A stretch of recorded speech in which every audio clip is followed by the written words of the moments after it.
The growl started low, almost too quiet to hear, at exactly 2:41 a.m. Sarah Brennan knew the exact time because she was already awake, sitting in the rocking chair in the nursery, nursing 5-month-old Nora, and the baby monitor on the nightstand displayed the time in green digital numbers that were the only light in the room. The growl was coming from downstairs, from Atlas, their 3-year-old German shepherd, who slept on a dog bed beside the front door. Atlas did not growl. In 3 years, Sarah had heard him bark at delivery trucks, whine at squirrels, and produce a sound she could only describe as a yodel when he wanted dinner.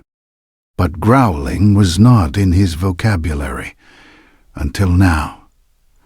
The growl was low frequency and continuous, not the staccato bark growl of alarm, but a sustained vibration that Sarah felt more than heard, a subsonic rumble that resonated in the floorboards beneath the rocking chair. She stopped rocking. Nora unlatched and made a small sound of protest. Sarah pressed the baby against her shoulder and stood. The house was dark. The hallway was dark. The stairs were dark. From the bottom of the stairs, she could see the outline of Atlas in the moonlight from the sidelight windows beside the front door. He was standing on his bed, not lying on it, standing on it, facing the door. His tail was low, not tucked but horizontal, which Sarah's trainer had once explained was the position of assessment rather than fear. Atlas. Quiet. The growl did not stop. It shifted pitch, slightly higher, and Atlas took one step forward off his bed, placing himself between the door and the staircase. Sarah's husband, Ryan, was on a night shift at the hospital. He was a respiratory therapist. He would not be home until 7. She was alone with a 5-month-old and a dog who was growling at the front door at 2:41 in the morning. She did what she had been trained to do. She called 911. She described the situation. Alone, infant, dog alerting at front door. 2:41 a.m. The dispatcher asked if she had heard any sounds. She had not. The dispatcher asked if she had seen anyone. She had not. 2 patrol officers arrived in 8 minutes. They walked the perimeter of the house with flashlights. They checked the doors, the windows, the garage side entry, the back gate. Officer Diana Vargas knocked on the front door at 2:53. Sarah opened it. Atlas was behind her, still growling, his body pressed against her left leg. "Ma'am, we didn't find anyone outside, but I want to show you something." She followed Officer Vargas to the side of the house, where the utility meters were mounted. A gas meter was housed in a gray metal cabinet at waist height. The cabinet door was open. "Was this open when you went to bed?" Sarah had not checked. She never checked. The gas meter was not something she thought about. Officer Vargas pointed her flashlight at the ground beneath the cabinet. There were footprints in the soft dirt of the flower bed, adult-sized, leading from the sidewalk to the meter and back. The prints were fresh. The dirt was still compressed and moist. The gas company was called. A technician arrived at 3:27. He examined the meter. The supply valve had been turned partially, not fully off, not fully on, but rotated approximately 45 degrees from its normal position. The result was a restricted gas flow that had caused the furnace to cycle improperly, producing an incomplete combustion condition.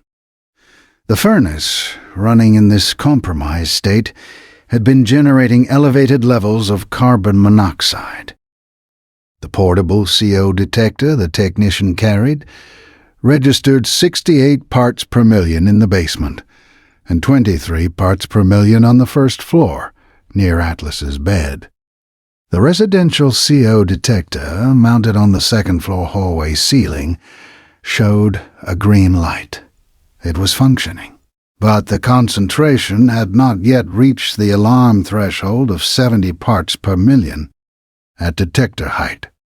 "Give it another hour at this rate," the technician said, "and you'd have hit alarm level on the second floor. Maybe 2 hours. In the basement, where the furnace is, you're already in the range where prolonged exposure causes headaches, dizziness, and confusion. If you'd slept through the night without ventilation—" He looked at the baby in Sarah's arms.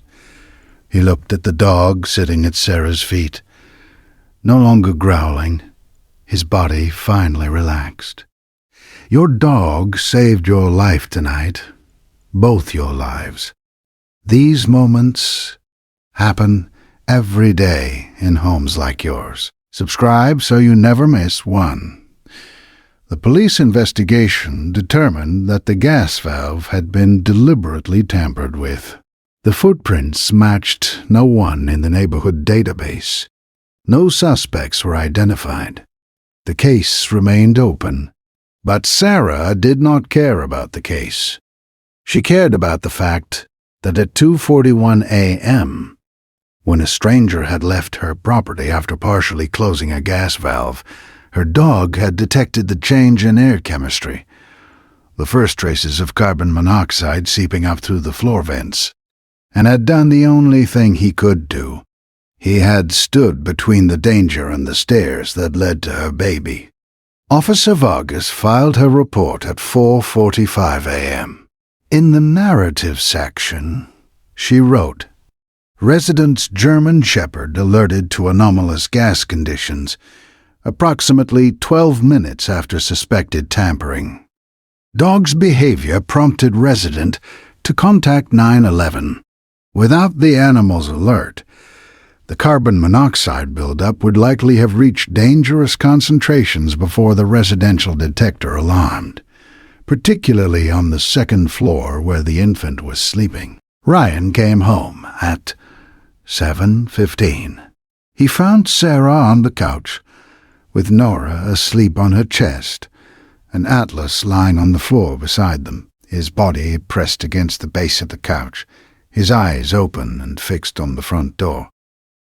Sarah told him everything. When she finished, Ryan got down on the floor beside Atlas. He put his face against the dog's neck and stayed there for a long time. Not all heroes wear capes. Some wear collars. Subscribe for the next unbelievable rescue. That afternoon, Ryan installed 3 additional carbon monoxide detectors. One in the basement, one on the first floor near Atlas's bed, and one inside the nursery. He installed a locking hasp on the gas meter cabinet. He installed a motion-activated camera covering the side yard. But the most important change he made was moving Atlas's bed. He moved it from beside the front door to the hallway outside Nora's nursery. He placed it in the exact spot where Atlas could see both the staircase and the nursery door simultaneously. Atlas walked to the new bed, sniffed it once, circled twice, and lay down. He faced the stairs. His ears were forward. His eyes were open. At 2:41 the following morning, Sarah checked the monitor. The green numbers glowed. Nora was sleeping, and in the hallway, barely visible in the infrared image, Atlas was awake, watching. The next story involves a rescue dog who wouldn't stop digging at the backyard fence. And what was buried on the other side?